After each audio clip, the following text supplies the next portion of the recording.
Comme vous avez vu dans mon slide, mon tout premier slide, j'ai mis le rôle du gaz. Vous parlez du gaz naturel, mais je pense que le rôle du gaz est plus à même de décrire un petit peu les défis qui se présentent à nous aujourd'hui et demain. Alors, qui est Synergrit? Synergrit est la fédération des gestionnaires de réseaux de gaz et d'électricité.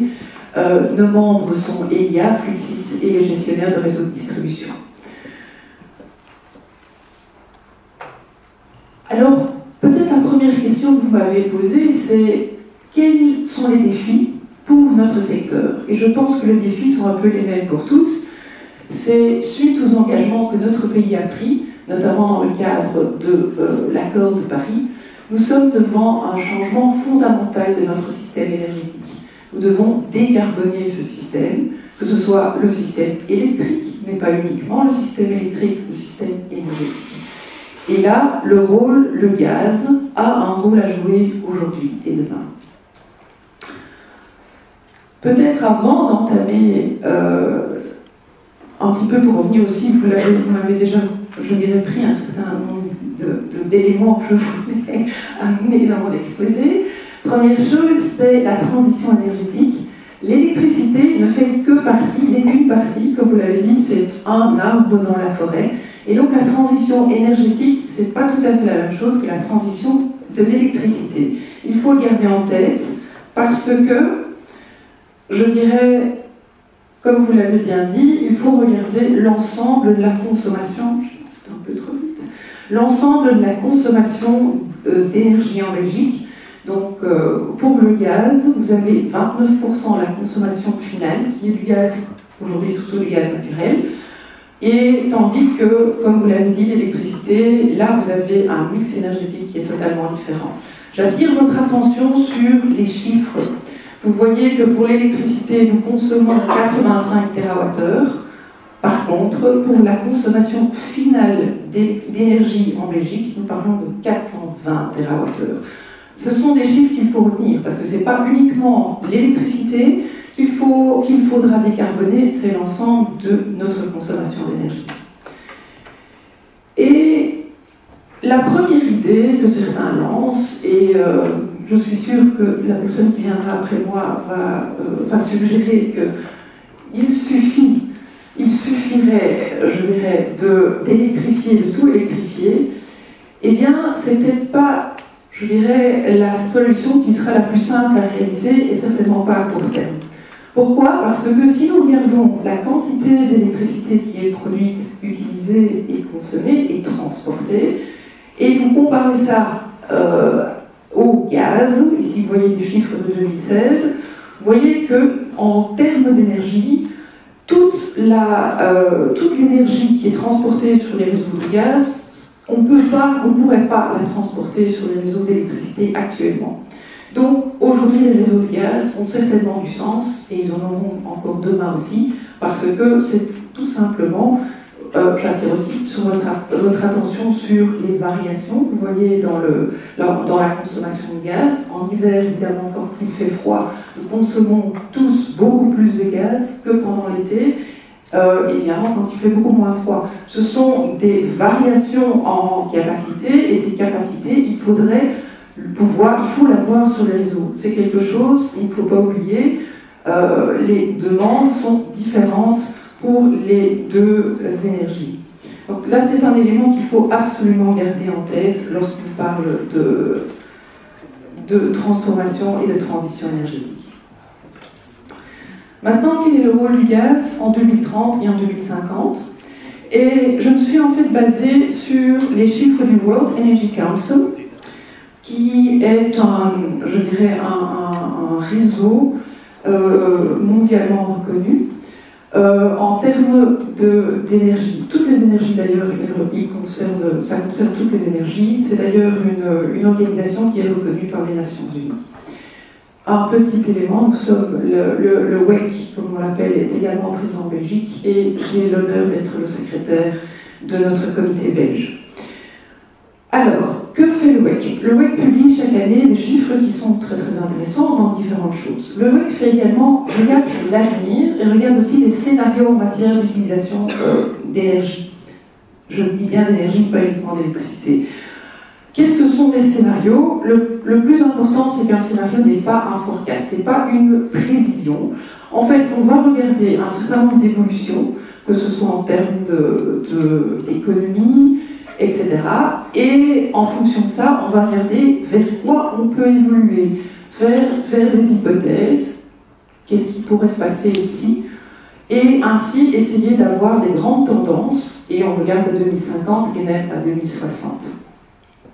C'est important de dire, ce n'est pas un forecast, c'est un scénario. Alors, aujourd'hui, dans la publication de 2016, le World Energy Council prévoit en fait 3 scénarios différents, qu'ils ont appelés avec des noms un petit peu musicaux, c'est-à-dire le premier Modern Jazz, le second Unfinished Symphony et le troisième Hard Rock. Dans le scénario Modern Jazz, en fait, là vous êtes dans un monde qui est surtout un monde qui est drivé par le marché. C'est surtout l'innovation technologique et on regarde l'accès à l'énergie pour tous. Mais ce qui est surtout important là-dedans, ce sont les mécanismes de marché. Par contre, dans le monde Unfinished Symphony, par rapport au Modern Jazz, là vous allez être dans une économie plus centralisée où le rôle des gouvernements a une autre importance. Donc vous avez plus le rôle des gouvernements qui jouent, de la politique qui va jouer, et aussi, l'idée aussi c'est d'avoir un planning à beaucoup plus long terme. Depuis 2016, en fait, un troisième scénario s'est rajouté, qui est le scénario Hard Rock. Et ce scénario, lui, il vient du fait qu'on se rend compte qu'il y a plus en plus de nationalisme, que les pays regardent leur propre situation et qu'il y a moins en moins de collaboration entre pays. Et c'est ça qui explique le scénario Hard Rock. Maintenant, dans ces scénarios-là, nous avons été voir quel est le rôle du gaz et quelles sont les prévisions en matière de gaz. Première chose que dit le World Energy Council, c'est que le gaz est là pour être comme on appelle le bridge, c'est pour être le pont vers un monde renouvelable, vers une énergie renouvelable dans le futur. Et lorsqu'on regarde les chiffres de croissance, on voit des consommations, on voit en fait que c'est la seule énergie fossile qui est appelée à croître jusqu'en 2050. Ici, vous voyez les scénarios du WEC, les 3 scénarios, vous voyez en orange le Modern Jazz, le Unfinished Symphony et le Hard Rock.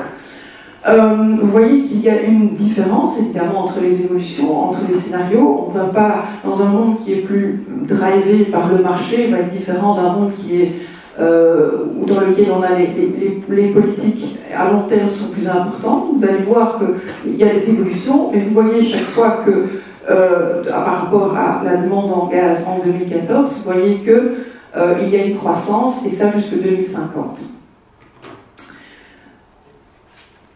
Le second élément, c'est que le World Energy Council fait des scénarios pour le monde entier. Donc c'est l'utilisation du gaz dans le monde.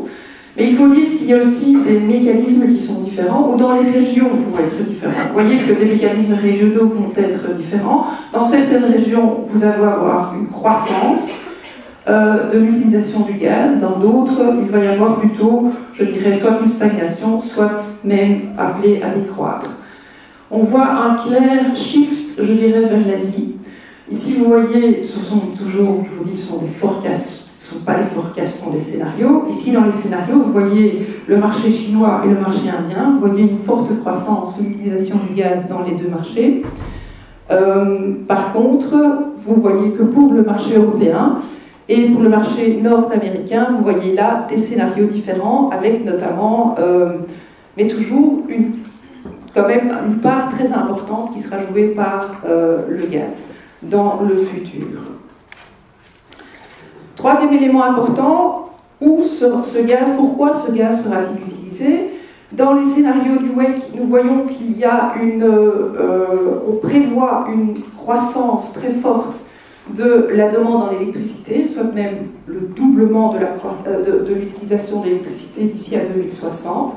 Et on voit qu'aujourd'hui, un des facteurs de croissance qui explique notamment pourquoi le gaz sera utilisé de plus en plus, sera justement que le gaz va servir à produire de l'électricité. Et donc, tout en sachant évidemment que dans le secteur de la production d'électricité, le gaz est en concurrence avec d'autres sources, c'est-à-dire notamment les énergies renouvelables. Mais reste que les énergies, n'oublions pas que les énergies renouvelables, le gaz, le soleil, le vent, ne sont pas toujours disponibles. Il y a un facteur de... je vois quelqu'un qui est en train de rire. Ne sont pas toujours disponibles, qu'il faut quand même prévoir à d'autres moments, lorsqu'il fait noir, la possibilité de nous chauffer ou d'utiliser l'électricité, et qu'à ce moment-là, il faut aussi des sources qui nous permettent, des sources flexibles pour produire de l'électricité, et là le gaz rentre certainement en ligne de compte. Ici vous voyez des chiffres qui sont de nouveau des chiffres pour le monde entier, en matière d'utilisation du gaz dans la production d'électricité, que ce soit dans les 3 scénarios différents. Donc si je compare en fait les 3 scénarios, désolé c'est un petit peu, il y a beaucoup sur le slide, vous voyez que d'une part dans le scénario Modern Jazz, qui est le scénario par lequel le marché a l'importance, là vous voyez que le gaz a un rôle à jouer parce qu'il est, il est vu comme un fuel qui est low cost et qui permet notamment la production d'électricité et le transport. Évidemment, est dans le scénario très clairement, on regarde aussi le développement des renouvelables. Donc ici, vous voyez que le scénario Modern Jazz est celui qui en fait donne le plus de croissance, plus 70% jusqu'en 2050. Et après 2050, on va plutôt vers une consommation plus plate. Dans le Unfinished Symphony, là plutôt, vous voyez que là c'est toujours important qu'il y ait un rôle de bridging fuel, avec une croissance plus basse. Et en fait, dans le 3e scénario, qui est le scénario hard rock, là vous avez une croissance qui est entre les deux, je dirais, entre les deux scénarios, plus 50% jusqu'en 2050. Donc, pour répondre à votre question, comment voyez-vous les évolutions du marché du gaz ? Ici, j'ai préféré prendre des chiffres qui sont publiés, d'ailleurs si vous le souhaitez, vous pouvez les retrouver sur le site du World Energy Council. Ils sont publiés dans la publication sur les scénarios et encore d'autres publications qui sont intéressantes. On ne va pas s'attarder ici là-dessus. Maintenant, pour faire le lien entre le gaz naturel et le gaz, c'est que, en fait, dans ces scénarios, on ne tient pas encore compte de toutes les évolutions qui pourraient venir renforcer la position du gaz et en fait rendre le gaz naturel, en faire un gaz renouvelable. Et là, à partir du moment où le gaz sera plus renouvelable, il aura évidemment un rôle totalement différent à jouer dans la transition énergétique. Maintenant, avant de voir qu'est-ce qui pourrait rendre le gaz renouvelable, je crois que la première chose, c'est de se dire que le gaz, aujourd'hui, peut déjà jouer un rôle dans le secteur du transport.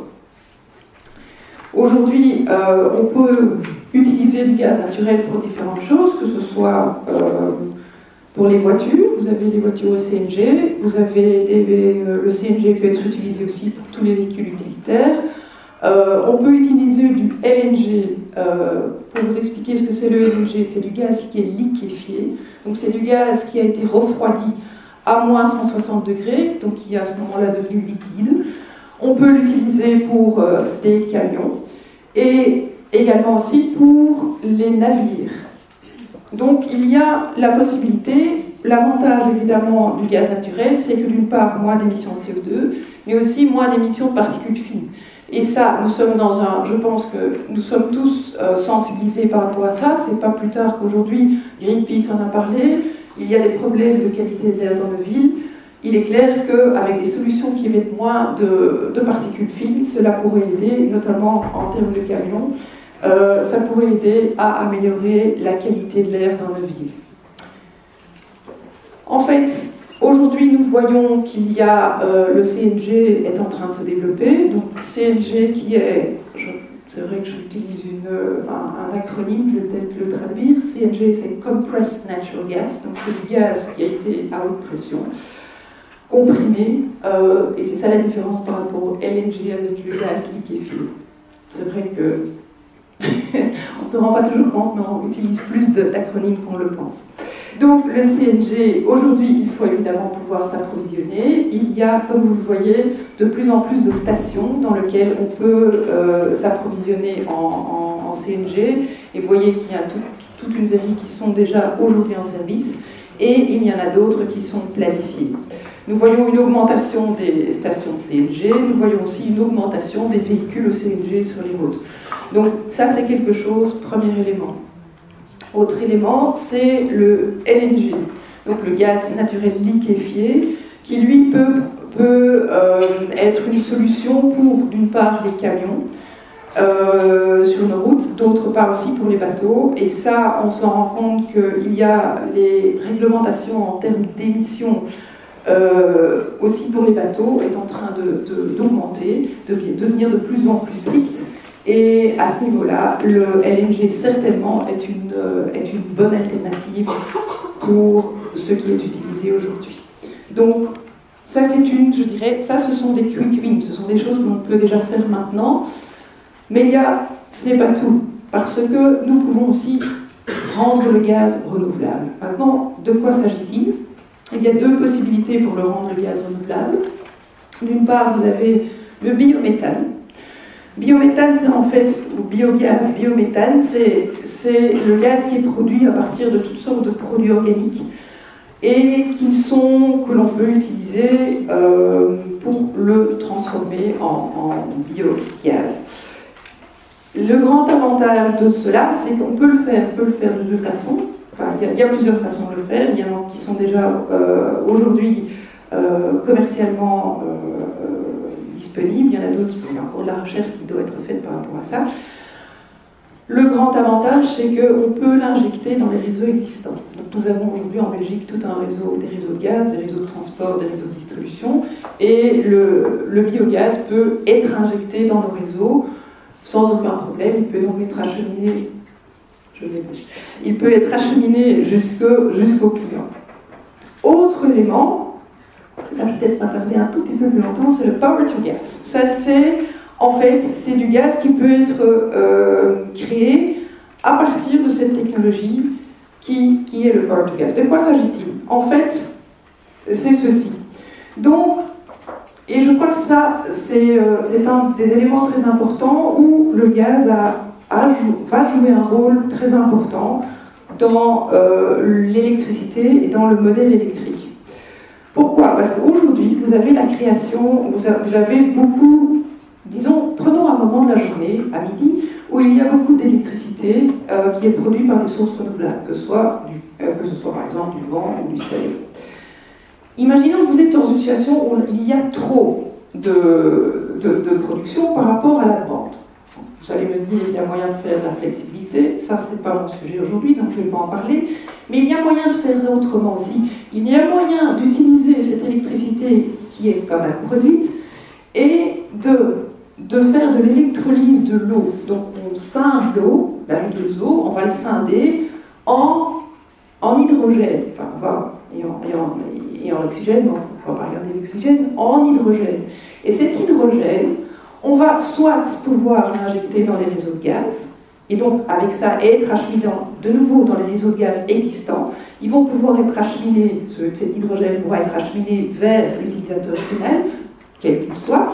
Soit on peut aussi le combiner avec du CO2, donc hydrogène plus CO2, et c'est ce qu'on appelle la méthanisation, et là on va créer du CH4, du gaz renouvelable, qui peut évidemment de nouveau être injecté dans les réseaux.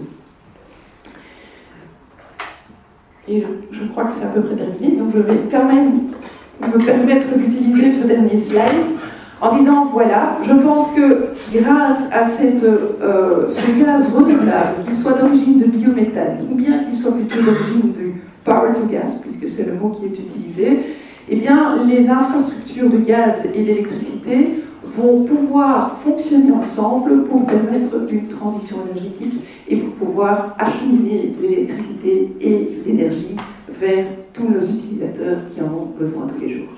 Je vous remercie.